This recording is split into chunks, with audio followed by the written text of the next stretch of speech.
Hello, everyone. It's Thursday, and I'm here, and we're ready to get involved in this. But if you thought that you're just going to get like Cliff Notes, no, we're not going to do that for this. This is an important document, and we have found, especially this year, that people in high places, governors, presidents, etc., can take our rights away when we don't know what they are. So I felt it very needing to really go in depth with it. That's the reason why it's going to be just a short amount of time every week until we get through it. As long as we're moving forward, then that's not bad. Some things may actually take longer than a week to go through. Now, I enrolled in a class online to sort of push me through it, and I have read it all the way through like twice. And to teach the class, I actually got a couple of books to go through that with. This one is a guide to it that explains every line of it, because some of it is actually hard to understand. We are in a different time and place than they were. Some of the wording is different than how they spoke back then. Some of the phrases that they used then is not what we use today, so I really needed help. I also went young.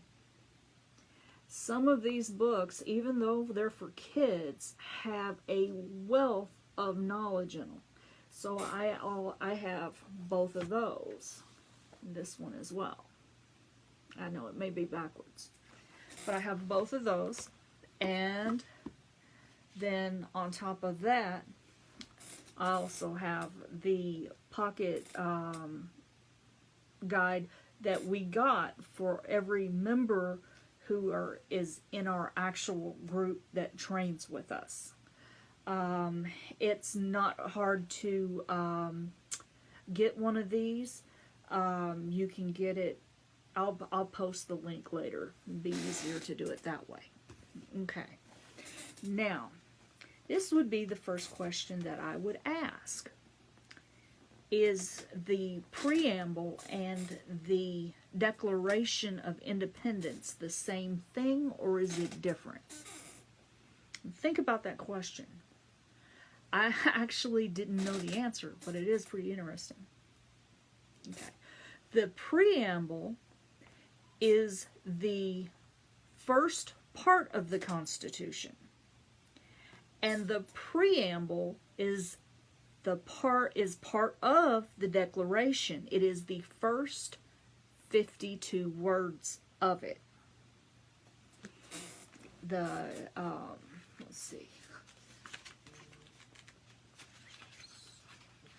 I can't remember if it has it in the book or not. Yes.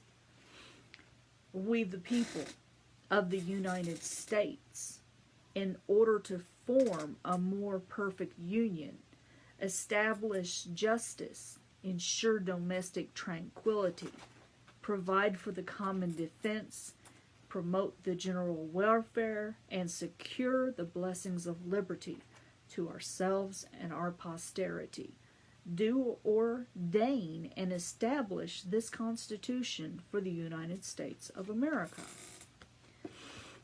Now, it's like I said, there's a lot to really get through with this, and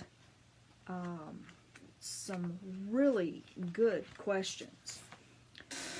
A confederation. What is a confederation?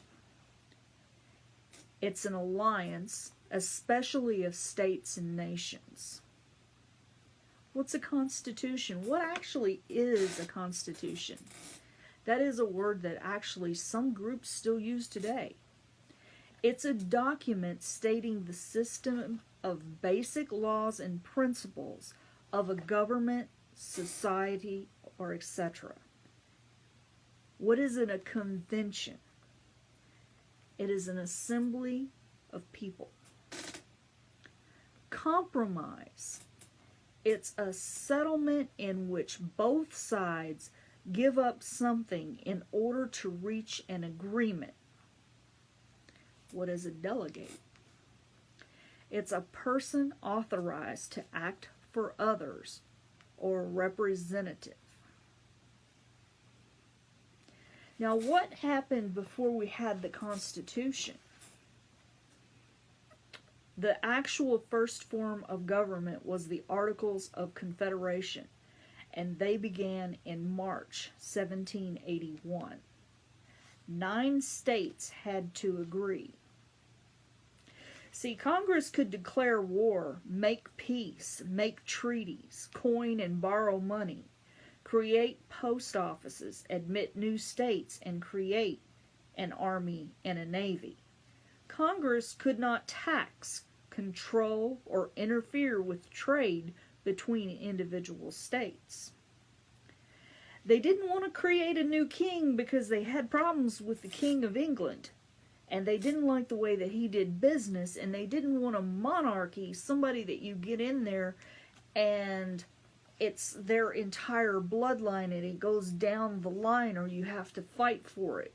They wanted something that could be exchanged and voted out. Something that if you don't like this person, will wait, so many years and then you can vote someone else in.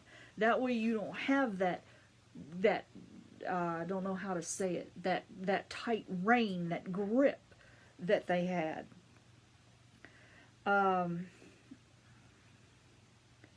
They met in Philadelphia, Pennsylvania, but Rhode Island didn't send any delegates. George Washington was president of the convention, and the most serious task that faced the delegates was how to achieve a balance between liberty and authority. It's a fine line that you actually have to stand on.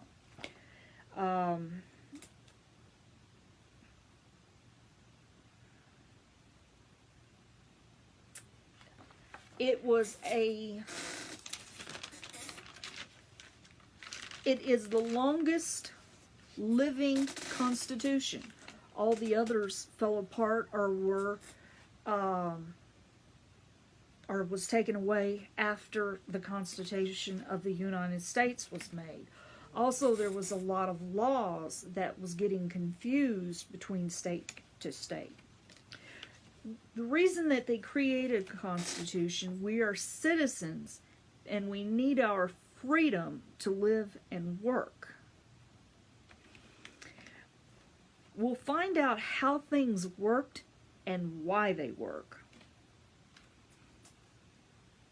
Now, the Declaration and the Constitution are 2 different documents. One is radical and the other is conservative. The first part is radical because it basically went over why the Constitution was made. It said what the king did that was wrong. For instance, he interfered with the legislature. He violated the power over the people. They couldn't elect their own officials, their own judges and things. He would come over and jail them, take them all the way back to England for some charge, and then they would have to stand before a jury over there instead of a jury of peers from here.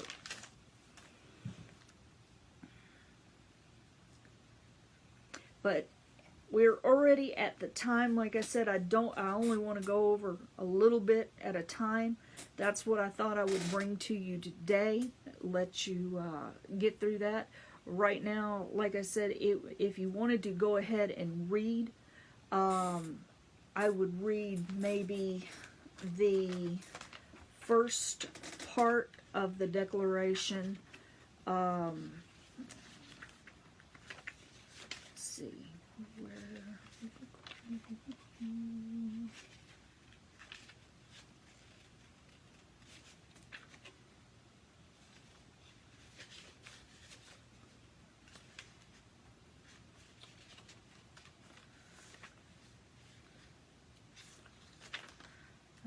make it too long.